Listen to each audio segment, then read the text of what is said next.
I have three takeaways for you from last night's Katie Taylor versus Amanda Serrano 3, the trilogy bout, that aired last night from Madison Square Garden on Netflix.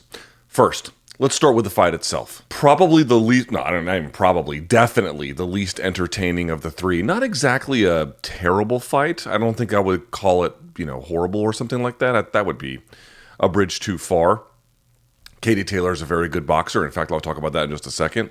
Amanda Serrano is obviously a very capable boxer. I'm going to talk more about that in a second, but it wasn't a terrible fight. It was not some kind of disaster, but there was a big problem with it. Was one, we were expecting something like what we got in the first two fights, which was just two rams colliding and there being just nonstop action, and that wasn't the case from either of them. Now, there are good reasons for that, or at least at a bare minimum, understandable reasons for that, but relative to expectations, both ladies fought in a way that was much more conservative against, I think, what we all kind of thought was going to happen. So it didn't necessarily create for the funnest fight. Again, not a bad fight, but it didn't live up to expectations in that way.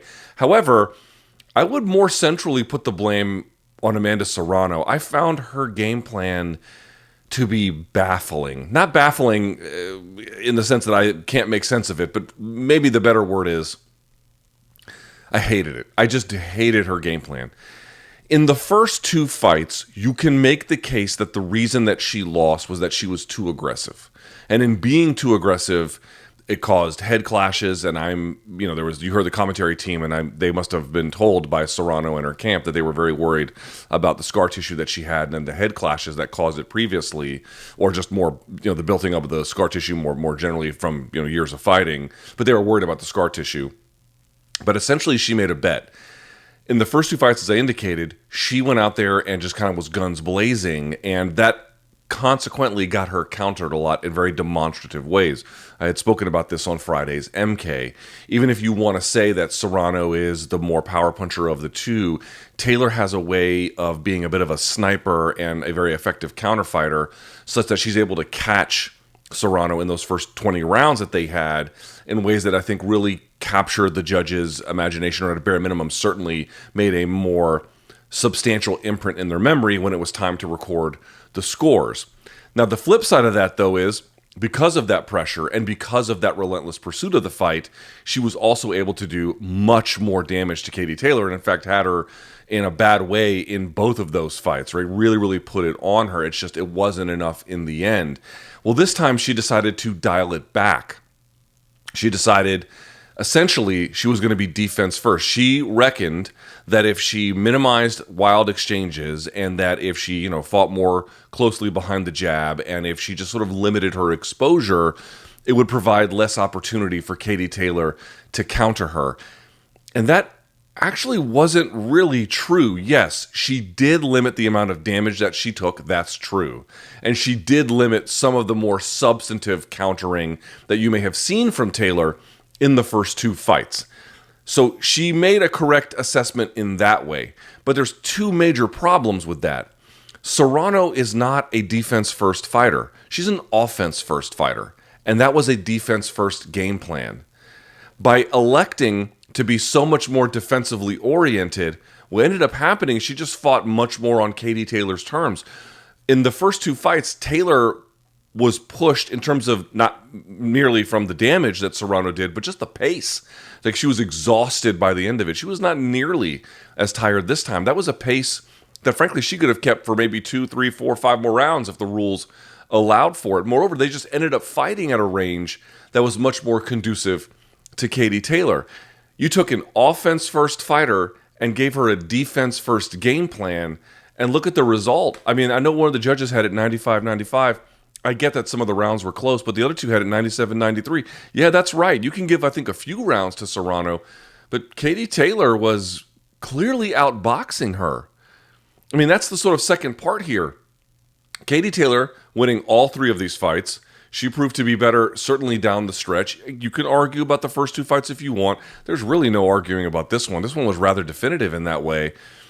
And she was piecing her up. Again, not in super damaging shots, but like check hooks over the top and then exiting out, or pulling her into straights and other backhand punches. she was constantly doing it and then getting out, and then Serrano would have to reset and Serrano would have to reset. She had a hard time cutting off the ring arm. I'm not sure how much she was even trying. She was following to some extent. There was some cutting off of the ring, but she decided essentially to make a defensive, as I indicated, oriented approach. But that just gave Katie Taylor the exact kind of fight that she would want in order to compete. I'm going to stay on the outside. I'm going to counter. I'm going to use my movement and my ring craft. And I'm going to score and get out, score and get out. And she did it over and over and over and over again. And Serrano had no real answer for that. I hated that game plan. Now, the common response to this is going to be, well, Serrano was trying to preserve her health, and maybe Katie Taylor too. These are, relatively speaking anyway, more senior professional fighters, and who even knows if Katie Taylor competes again. I understand you had 2 blood and guts fights. You didn't want a third one. But it's like, did you want to win? Did you want to win? There was no winning with that game plan. Katie Taylor, yes, for sure, her. I mean, she really showed her skill and her class. I mean, putting a definitive stamp, frankly, at the end of this rivalry.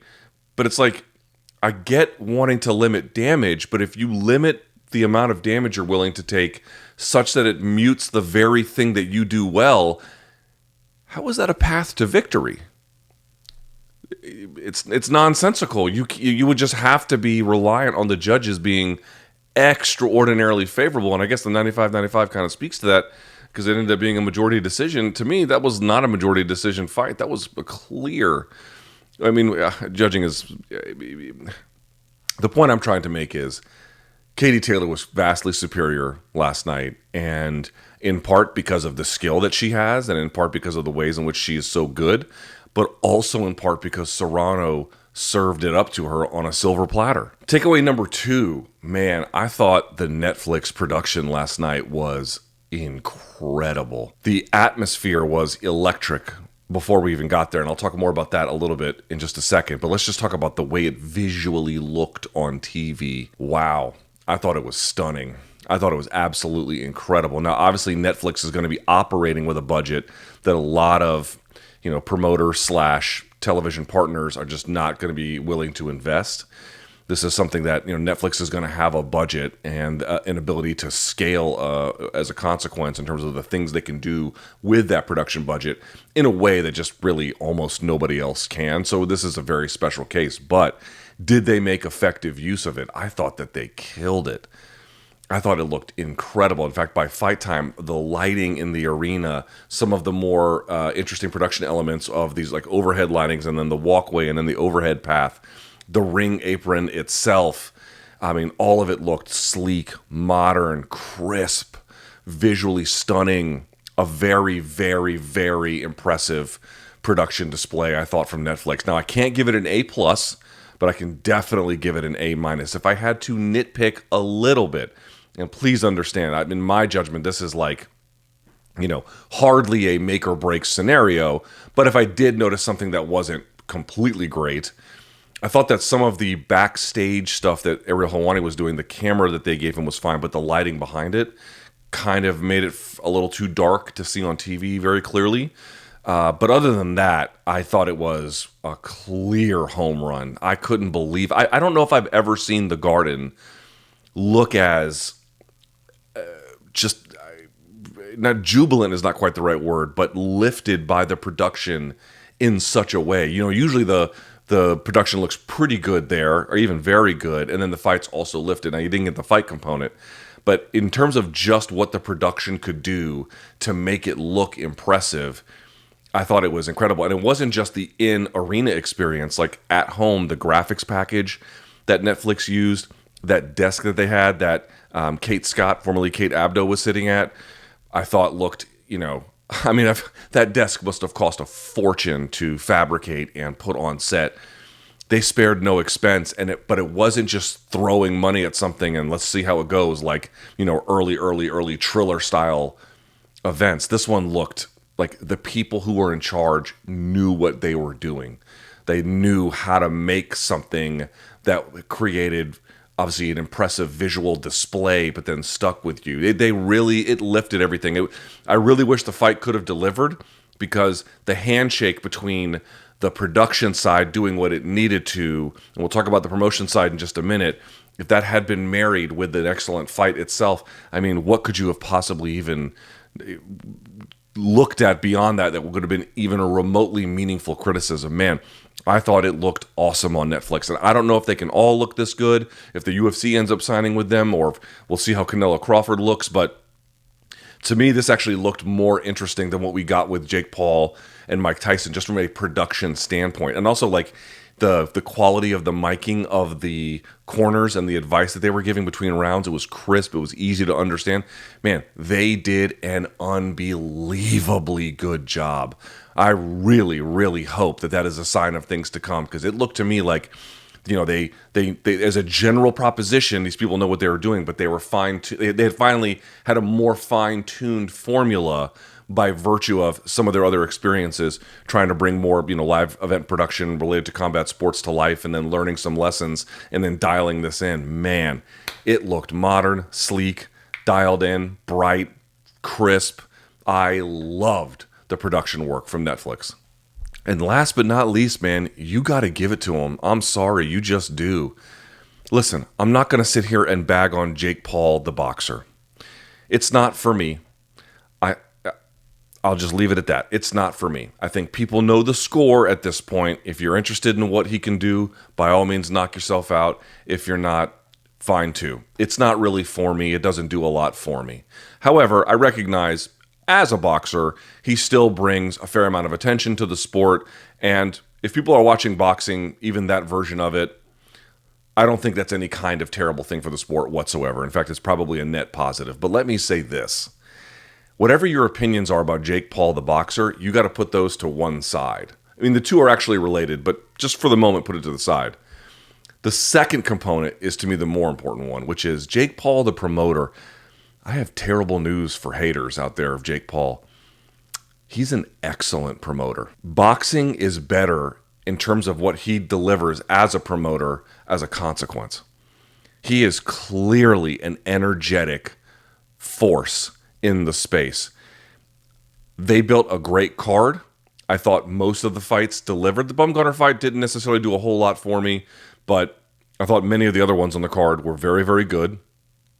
These are women, and for example, in the case of Shadasia Green, who had a big win over Savannah Marshall, I interviewed Shadasia Green several years ago when she competed on a Jake Paul undercard. He's been promoting her for years. So he has an eye for talent. He's developing it. They took this rivalry in the main event between Taylor and Serrano, and they built it up to even greater and greater heights. Obviously, no small part of that is the fact that the second one of those fights took place on the Tyson and Paul undercard, to say nothing of the fact that the first one was that Jake Paul kind of Eddie Hearn thing. He's been building this one up for such a long time. He is partnering with the right people. They had the right kind of fans in the audience. They had done a great job in terms of getting the media out there. Now, I don't know what numbers ultimately this will have done on Netflix. It's harder to say. I don't think this is any way even remotely comparable to what you got between Jake Paul and Mike Tyson, nor would it be reasonable to expect that. But in terms of just building up a big event, in terms of what can be done on the promotional side, dude, Jake Paul killed it. He killed it. I'm sorry. There's really no other way to say it. He's very good at it. And honestly, like, it's kind of great. Serious question. As an energetic force trying to do big fights, from the perspective of being an American promoter, who's doing it bigger than him? Now, Top Rank is, I think, a marker of quality. They have a deep roster. They know what they're doing, too. It's not to say that they're not doing great, great stuff. And PBC obviously has had some ups and some downs, but they have a lot of institutional knowledge there as well. But I'm saying, like, Jake Paul is delivering on something that feels like it's missing. Big fights in the States. Obviously, Serrano, Puerto Rican, but, you know, an American fighter, certainly American citizens there from Puerto Rico. So it's always both. It's combining all the different worlds. Putting fights here, making Americans care about it, making relevant action, because that's one of the greatest women's rivalries of all time. It didn't end in the best way, but it was certainly, that's what it is. And filling up the Garden, to say nothing of the fact that he filled it up against the Honda Center against Chavez Jr. just recently. Dude, he can promote his ass off. He really can. He can build people up. He can build up a big event. He can make all the different pieces of that work. He can energize a fan base. He can energize multiple fan bases. He's good at generating publicity. He's good at delivering on that, typically speaking. Dude, Jake Paul can promote his ass off. He's very, very good at it. So I really think that, like, people be like, oh, well, Jake Paul's bad for boxing. Again, if him as a boxer doesn't appeal to you, I don't really have an argument. But as what he gives to boxing in the full breadth of what he does, I think it's absolutely a lie to say he is not a net positive for the sport. He clearly is. Very much so is. Now, the challenge remains, where do you go from here? Right? What is the next big act he can do that doesn't involve him as a competitor? That's part of the promotional angle I'm talking about. I guess we'll see. But I don't know how you can't look at last night and say, well, maybe the main event didn't deliver on expectations. They were high expectations and it didn't deliver. But like, did it look to you like MVP, Most Valuable Promotions, didn't know what they were doing? Did it look to you like that was some kind of failure? Did it look to you like, oh, these are people that are out of their depth? It didn't look that way to me at all.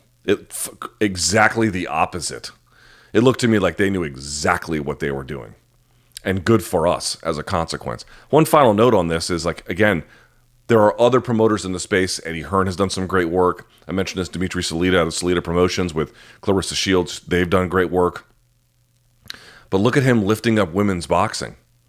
Look at Jake Paul, like, doing something to make boxing more interesting in ways that other promoters simply either cannot or don't or aren't as good at.